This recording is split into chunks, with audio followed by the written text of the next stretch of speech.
Are you really okay with me quitting? I asked my boss in front of me, just to confirm. I'd rather you leave as soon as possible. The younger female boss insulted me further. With those words, I headed home. After this, things would get tough at the company. There's no way that this female boss could have foreseen that. I'm Mark Harris, 55 years old. I have been working for this company after my divorce for 30 years. There are less than 5 years left until my retirement, but I'm still what they call a sidelined employee. I haven't seen my kid in over 30 years. My ex-wife didn't want me to see my child. I had a dispute with her at the time, but now I feel I have no choice. I made it clear that I wanted to pay child support as a parent, and that child support ended when my child reached adulthood. I don't have any plans to spend money on anything special from now on. I never really had any ambition for career advancement, so I'm grateful for this relaxed work environment where I can take it easy every day. My hobbies are fishing and golf. I often go alone on days off from work, but I make friends with people I meet or have various conversations. One of my friends owns a boat and sometimes takes me out to sea, and another friend who runs a farm often gives me homegrown vegetables. I don't have a family, but with such a wide circle of friends and acquaintances, I don't feel lonely in this lifestyle where I can spend time at my own pace.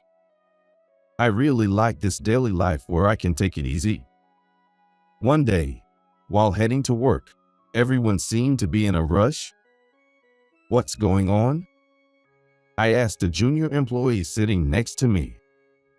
Well, suddenly there's going to be an inspection from headquarters. Oh, I see. So that's why everyone's suddenly tidying up. In situations like this, you just have to show things as they are, I said with a smile as I took my seat and began my work. There have been several sudden inspections like this before, but it's never been a big issue. The employees tidying up are usually the ones whose desks are always messy.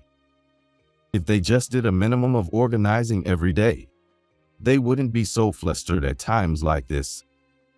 I can't really talk, considering I've only come to realize this at my age. A few hours later, the inspection team from headquarters arrived. The person in charge of our department seemed to be a young woman. However, she held a management position, apparently a section chief. I watched her as I greeted her, thinking she must be quite talented. Nice to meet you. I'm here from headquarters. My name is Sarah Brown. Today, I'd like to see how everyone is doing their work.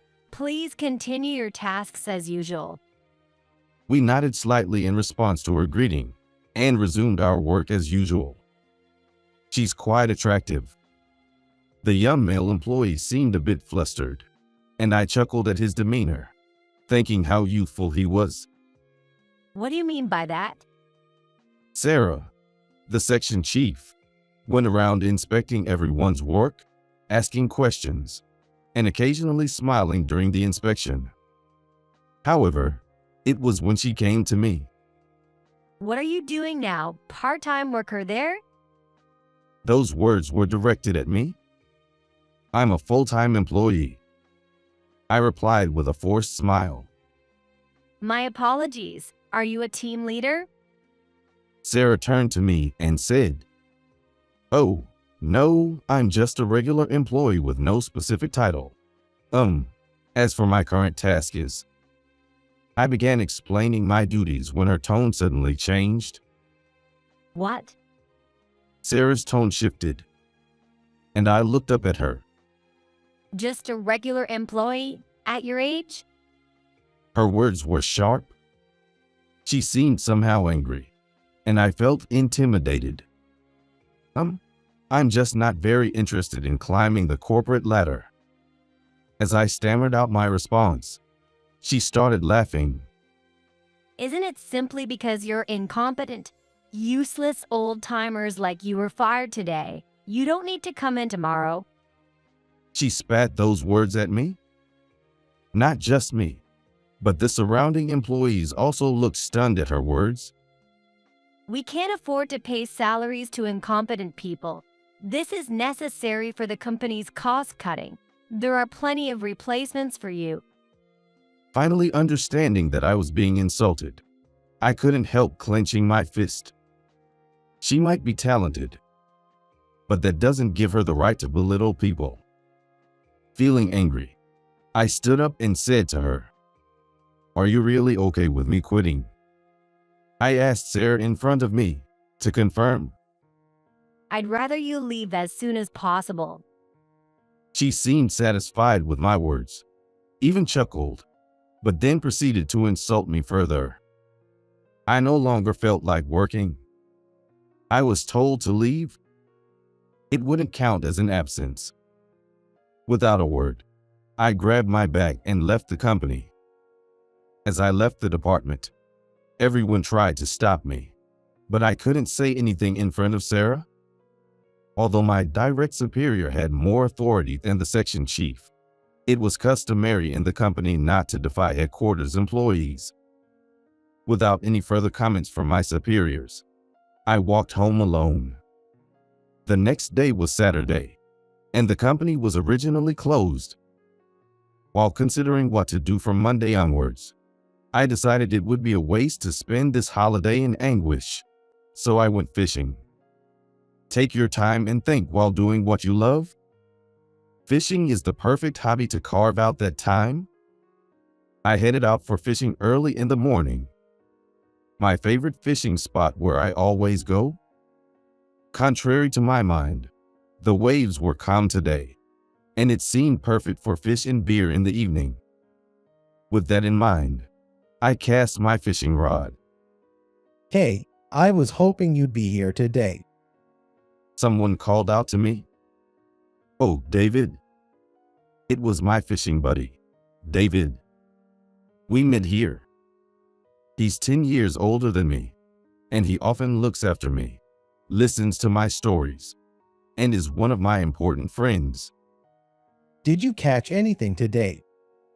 The ocean conditions are good, so I thought it'd be a great catch, but it's not going as planned, I said, opening my tackle box. There's still only one fish there. Seeing that, David chuckled. Well, don't rush it. He said as he unpacked his gear a little away from me. Clouds slowly drifted by. Despite the familiar fishing scenery, I felt more downcast than usual, probably because of what happened yesterday. What's wrong? You look gloomy today. David said it to me. I chuckled at his words.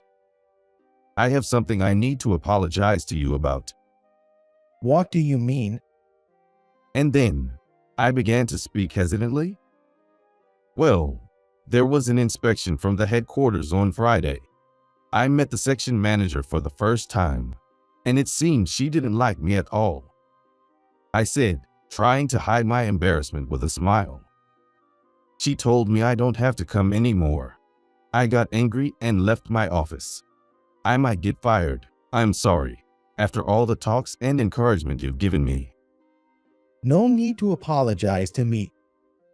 After saying that, David remained silent, occasionally sighing deeply as he gazed at the floats floating on the sea.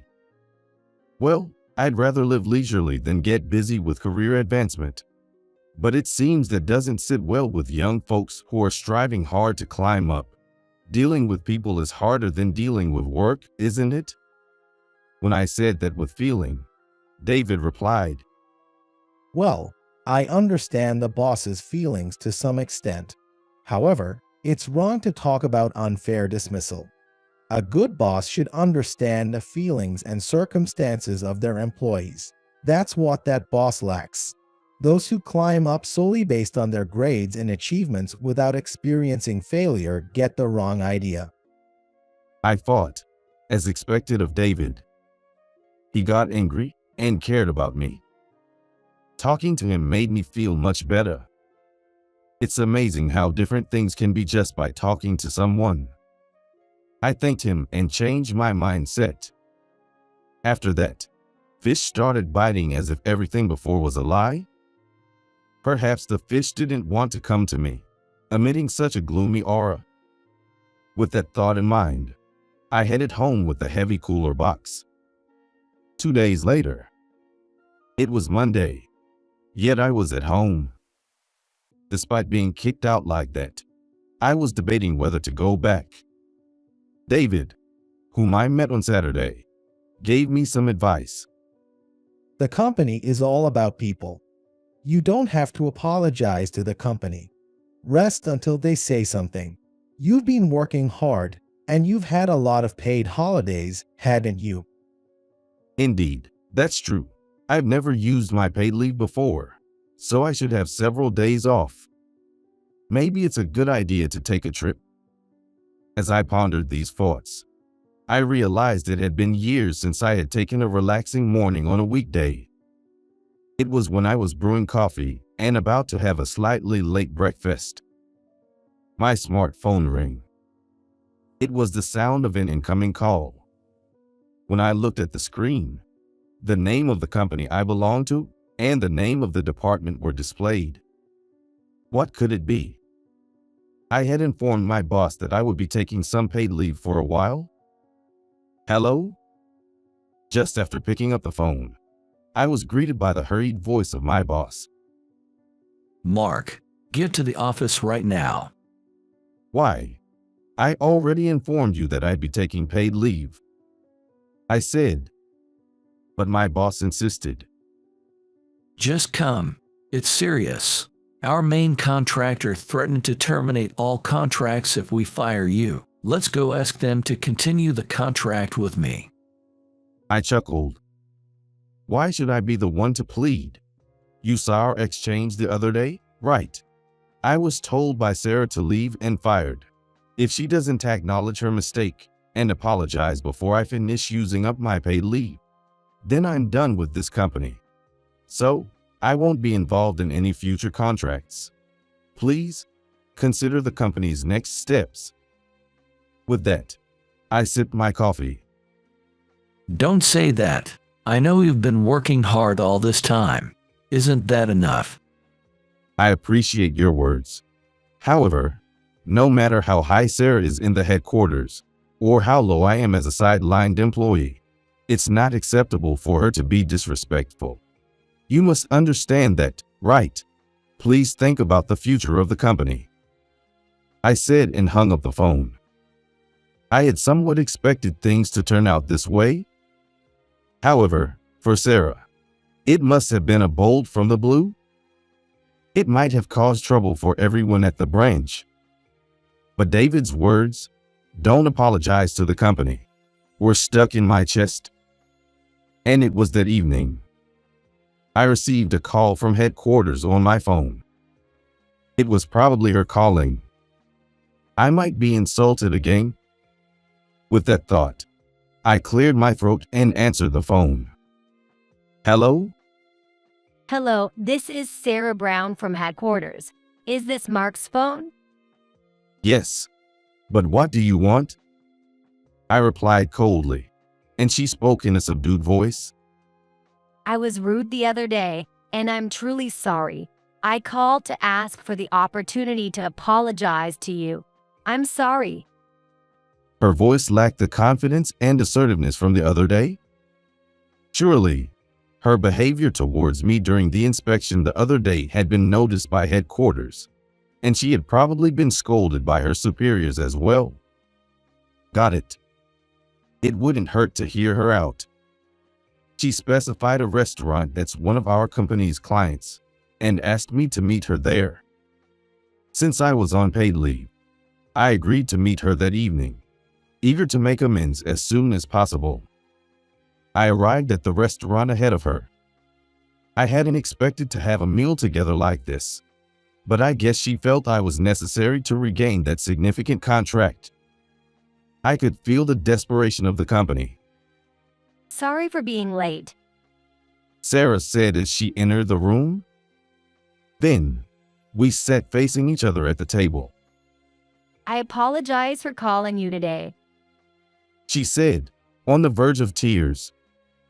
Feeling sorry for her, I smiled and said, "Your feelings have already been conveyed. I came here today to forgive you. However, your perspective is too narrow. Although I cannot preach, I wanted to hear you out a bit." She started speaking in response to my words. Actually, I grew up in a single-parent family with a strict mother. Being raised by just one parent was already a disadvantage, so I felt like I couldn't afford to lose in either emotions or academics, regardless of the gender of my competition. My mother believed that I should study hard and join a good company to ensure I could live on my own and succeed. I also believe that this mindset is necessary to survive in society. She said this without touching her meal. I responded, "Yeah, that's right. That's not wrong at all. And I think it's a wonderful mindset." Thank you. She said with a smile. She seemed a little relieved, and Sarah continued her words. So maybe without realizing it, I've been pushing this mindset onto others around me, thinking I've been working so hard. And that's why, even at my age, I, who haven't even been promoted, caught someone's eye. Understandingly, I chuckled, which made her feel apologetic and small. I didn't intend to blame her anymore. She must have been desperate in her own way.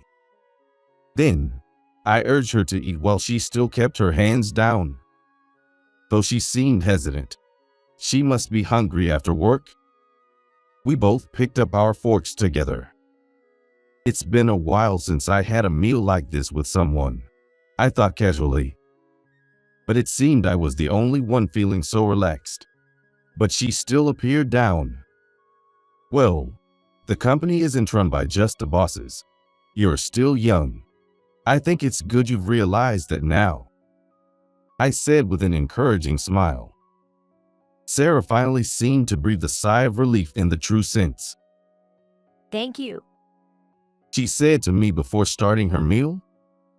Surely, her mother must have been desperate to make her daughter independent. She seemed to be a well-disciplined young lady. Then, we engaged in casual small talk. Since I didn't attend university, I listened to her stories about her university and heard about the situation at headquarters. With the tension gone, we could enjoy our meal. During that time, she asked me something. Why did the president of the main contractor say they'd terminate the contract if you weren't there, Mark? I chuckled. "Oh, David, the president on their side, is actually my fishing buddy. We met, hit it off, and got into talking about my work. Eventually, they agreed to contract with us. But it wasn't just because we're buddies. They listened to my proposals and were convinced." She widened her eyes in surprise. Even though you landed such a big contract. Then she fell silent. I understood what she wanted to say. She was probably wondering why, despite securing such a significant contract, I hadn't climbed the career ladder. I simply didn't have ambitions for advancement. I laughed, and she smiled back. Well, while David's company has their representative, most of the requests come directly from the president to me. They trusted me because they knew I was a hard worker, and we built a good rapport. So that's how it was. Even though you've been supporting the company as a real behind-the-scenes powerhouse, I really... Anyway, don't worry about that anymore. She probably wasn't a bad person either. Actually, to reach the managerial position in our company at her age, she must have put in a considerable amount of effort. It seemed that Sarah, our section chief, was reflecting on her previous misconception that she hadn't done anything for the company beyond surface appearances and results. If you are reflecting on it, then all you can do is keep striving. I'm already 55. Retirement is looming, and I don't have a family, so I don't plan on pursuing further advancement. Your way of thinking is spot on. Keep up your good work. I encouraged her again. At that, Sarah lifted her head. You don't have a family. Yeah, I don't have anyone to take care of, so I plan to continue living life easygoing from now on. Seeing my smile, she returned it with a gentle one of her own. Perhaps she thought that there was such a life to be had after hearing about my way of living. I decided that I would continue to work hard to create a company where she and the juniors could thrive even after my retirement. With that in mind, I cut my vacation short and went back to work at the company. Everyone in the same department felt relieved when I arrived. There were even some who tried to badmouth Sarah, so I conveyed this to them. I've made peace with Sarah. I've heard her side of the story too. We're all colleagues here. Let's stop attacking each other. I appreciated that they said that for my sake, but gossip only breeds more gossip. Everyone agreed with my words. And so, we returned to our usual environment, grateful to be able to resume work. It was a few months later. While enjoying work as usual and spending leisure time fishing with David and other friends on days off, I heard a rumor amidst the peaceful days. It seems Sarah may have manipulated her performance for the sake of promotion, and now she might be called into a meeting. I was shocked. Called into a meeting. That meant demotion, pay cut, or even disciplinary action at worst. I couldn't believe she would do such a thing. That day, we really had a lot of discussions. Her face as she talked about her efforts and difficult work didn't show any signs of lying. Of course, if there really was misconduct, she should be properly punished and reflect on it. However, if it's a false accusation, it's just too unfair. If there's even a slight possibility of a false accusation, I felt like I wanted to do something to help clear her name. Things like this happened, and I couldn't see her as a stranger. Of course, what I'm investigating is something HR has long looked into. However, I still went through the documents she prepared and checked the records of the transactions I heard about in conversation. Among them were documents from companies where my golf buddies serve as department heads or executives. I got in touch with them, talked to various people, and learned that there was no misconduct in her dealings. In fact, they all said the same thing. Sarah really worked hard for us. And I recommended this to HR. The head of HR joined the company at the same time as me. He's younger than me, but we've known each other for a long time. If Mark says so, then there's no doubt about it. He believed my words. It later turned out that the source of that rumor was the doing of her senior employees who envied Sarah. It's bewildering to see low-level people like them exist anywhere. It seems they were suspended as a disciplinary measure. A few days later, Sarah came to our department again. Mark, can I have a moment? She called me out. With a little nervousness, I followed her into a separate room.